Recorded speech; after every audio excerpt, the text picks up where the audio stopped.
संजय बोले, हे धृतराष्ट्र। तब भगवान दया युक्त नेत्रों में आंसू भरकर व्याकुल चित्त अर्जुन से बोले, हे अर्जुन, अनर्थ के सेवन करने योग्य अपयशकारक नरक में गिरने वाला मोह इस समय तुम्हारे मन में कहां से आया? तुम कायर मत बनो, यह शोभा नहीं देता। तुम हृदय की दुर्बलता को त्याग कर युद्ध के निमित्त खड़े हो जाओ। अर्जुन ने कहा, हे भगवान, मैं रण में पूज्य भीष्म और द्रोणाचार्य के ऊपर बाण प्रहार कर कैसे युद्ध करूंगा? इस लोक में महात्मा गुरुजनों को न सताकर भीख मांग भोजन करना उत्तम है, लेकिन अर्थ की कामना के लिए तो गुरुजनों को मारकर उनके रक्त से सने भोगों को भोगूंगा। हम नहीं जानते कि युद्ध में कौन जीतेगा। यदि हम जीत भी लेंगे तो भी जिनको मारकर हम जीवित रहना नहीं चाहते, वही धृतराष्ट्र के पुत्र हमारे सामने प्रस्तुत हैं। दीनता से मेरी स्वाभाविक वृत्ति नष्ट हो गई है।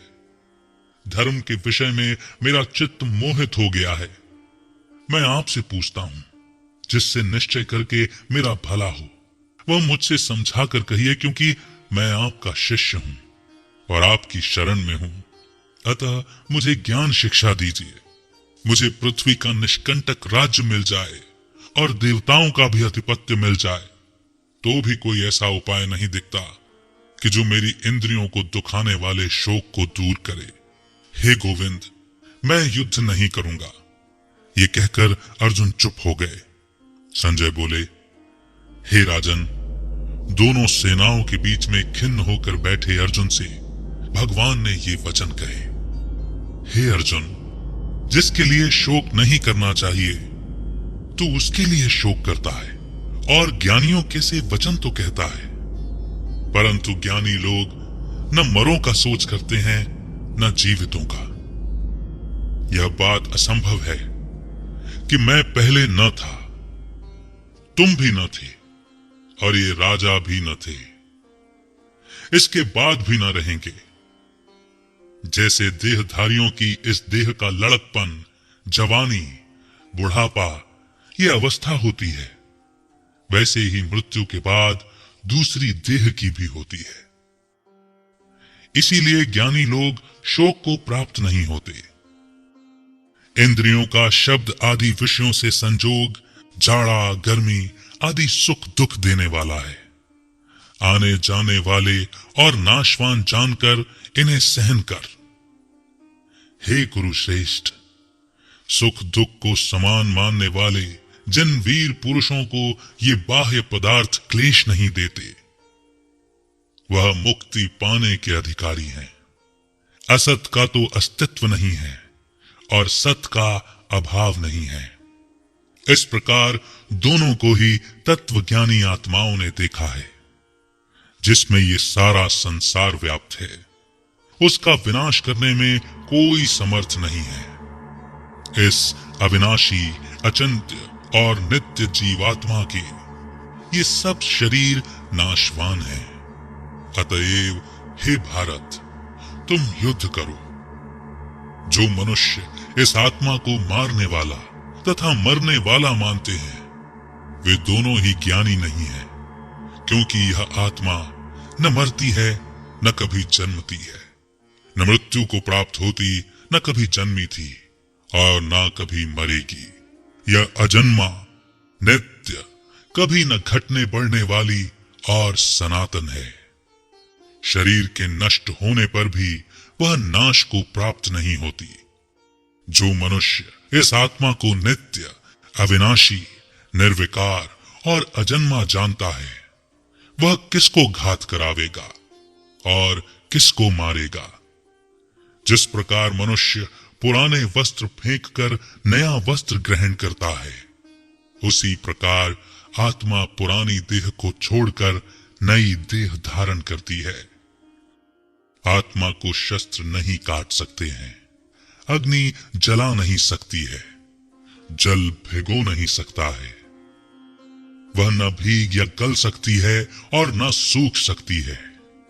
यह अविनाशी, स्थिर, अचल और सनातन है। यह आत्मा इंद्रियों से नहीं जानी जा सकती। ये कल्पना से भी परे है और इनमें हेर फेर नहीं हो सकता। इसीलिए ऐसा जानते हुए भी तुम्हें शोक करना उचित नहीं है। महाबाहो, यदि तुम इस आत्मा को नित्य जन्म लेने वाला जानते हो तो शोक नहीं करना चाहिए, क्योंकि जो जन्मा है उसकी मृत्यु है, और जिसकी मृत्यु हुई है उसका जन्म होना निश्चित है। अतः जो बात अनिवार्य है उसके लिए सोच करना व्यर्थ है। जन्म लेने से पहले क्या था किसी को मालूम नहीं। मध्य में कुछ प्रकट होता है, फिर मरने से पीछे क्या होगा कोई नहीं जानता। ऐसी दशा में किसी बात का सोच करना क्या तुमको उचित है?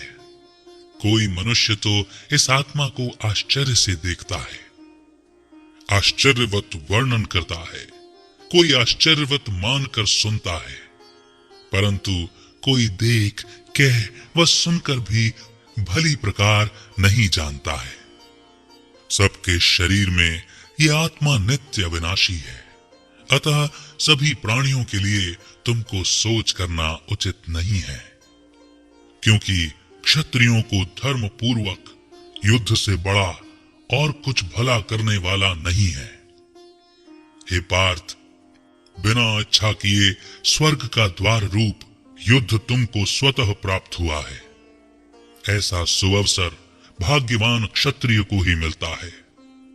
यदि तुम अपने धर्म के अनुसार इस संग्राम को न करोगे तो अपना धर्म और बड़ाई खो बैठोगे और पाप को प्राप्त होगे। सब लोग सदा तुम्हारी अपकीर्ति करेंगे और प्रतिष्ठा वाले पुरुषों के लिए अपयश का होना मृत्यु से भी बढ़कर है।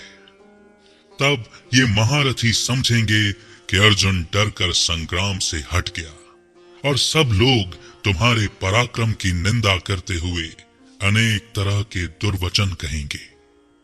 इससे बढ़कर दुख तुमको क्या होगा?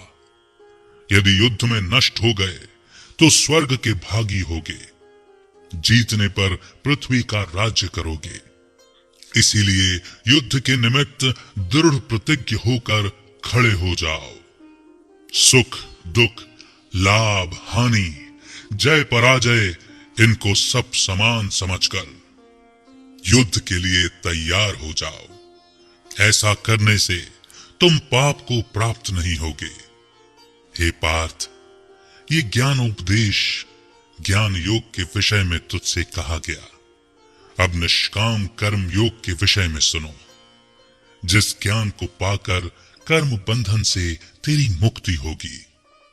कर्म योग मार्ग में एक बार प्रारंभ किए कर्म का नाश नहीं होता, और विघ्न पड़ने पर भी शुभ फल तथा इस कर्म का केवल प्रारंभ ही संसार के भय से छुड़ाकर पूर्ण ब्रह्म प्राप्त कराता है। निश्चय करने वाली बुद्धि इस निष्काम कर्म में एक ही कामना वाले पुरुषों की बुद्धि एकाग्र नहीं रहती। उसकी शाखा प्रशाखाएं होती हैं। ऐसी दशा में मनुष्य संदेह में रह जाता है। स्वर्ग सुख को ही जो उत्तम पुरुषार्थ समझते हैं, उनका कामनाओं से चित्त व्याकुल होने के कारण निश्चयात्मक बुद्धि से मोक्ष साधना उत्पन्न नहीं होती। कारण कि उनका चित्त भोग आदि में सदैव निमग्न रहता है। जिन मनुष्यों का चित्त इस प्रकार मोह में लिप्त है और जिनकी आसक्ति भोग, विलास और ऐश्वर्य में है, ऐसे पुरुषों के अंतःकरण में निश्चयात्मक बुद्धि नहीं होती है। हे अर्जुन, वेद त्रिगुणात्मक यानी सकाम है। तुम निष्काम हो जाओ। सुख दुख को समान जानकर नित्य क्षेम आदि स्वार्थों में न पड़कर धीरजवान और आत्मनिष्ठ हो। तुमको केवल कर्म करना चाहिए। तुम्हारे अधिकार में फल नहीं। तुम न तो फल की अभिलाषा में काम करो और ना ही निकम्मे रहो। फल की आशा त्याग कर कर्म की सफलता व असफलता को समान समझकर तुम योगस्थ होकर कर्म करो। फल की इच्छा रखने वाले निकृष्ट होते हैं। निष्काम करने वाला पुरुष ईश्वर की कृपा से इसी संसार में सुकृत तथा दुष्कृत इन दोनों का ही त्याग कर देता है, जो सब कर्मों में कल्याणकारक हैं। कर्म फल को त्याग कर ही बुद्धि युक्त ज्ञान पा आत्मा जन्म बंधन से हटकर मुक्ति जीवन मुक्ति को पाती है। जब तुम्हारी बुद्धि मोह बन के बाहर निकल जाएगी, तब तुम्हारा मन आगे होने वाली तथा हुई बातों से विरक्त हो जाएगा।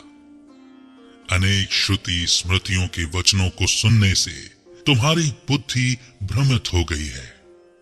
जिस समय वह निश्चल होकर आत्मा में स्थित होगी, तभी उसको तत्व ज्ञान प्राप्त होगा। अर्जुन ने पूछा, हे प्रभु, आत्मा स्वरूप में निश्चल बुद्धि वाला किसको कहा है? उनके लक्षण क्या हैं? भगवान बोले, हे अर्जुन, जो महापुरुष मन की सब कामनाओं को त्याग देता है और अपने आप से ही प्रसन्न रहता है, उसको निश्चल बुद्धि वाला कहते हैं। दुख में जिसके मन में खेद नहीं होता और सुख में जिसको आसक्ति नहीं होती तथा प्रीति भय क्रोध जिसके जाते रहते हैं, वह महात्मा स्थिर बुद्धि वाला मुनि कहलाता है, जो सर्वत्र स्नेह रहित विचरता है, जो शुभ पदार्थ प्राप्त होने पर हर्ष नहीं करता, अशुभ से प्रसन्न नहीं होता, उसी को स्थिर बुद्धि जानना चाहिए।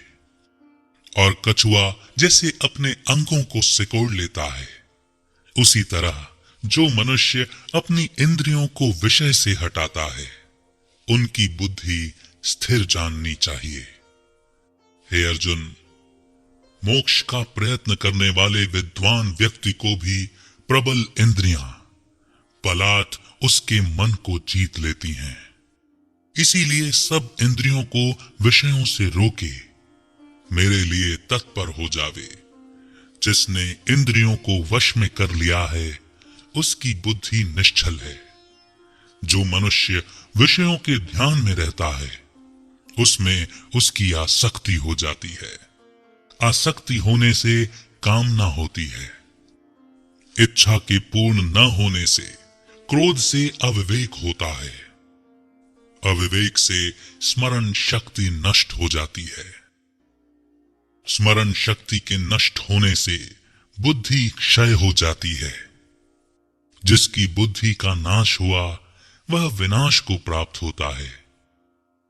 जो पुरुष राग द्वेष से रहित हो इंद्रियों के विषय सुख का अनुभव करता है और अपने मन को वश में रखता है, वह शांति को प्राप्त होता है। शांति मिलने पर सब दुखों का नाश होता है।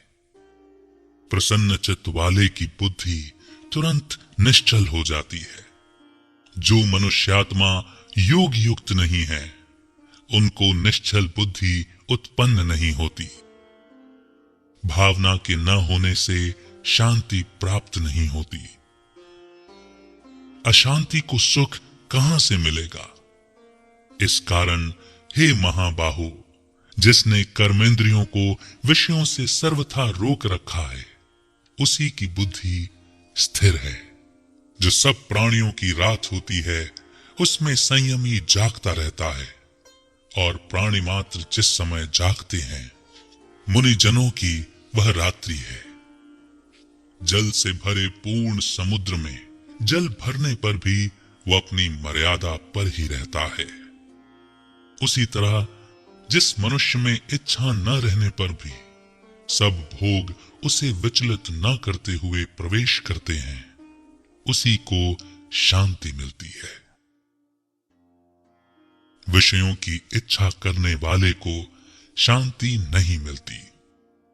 जो मनुष्य सब कामनाओं को छोड़कर इच्छा रहित हो विचरता है, ममता अहंकार जिसमें नहीं है, वह शांति को प्राप्त होता है। हे पार्थ, ब्रह्मी स्थिति यही है।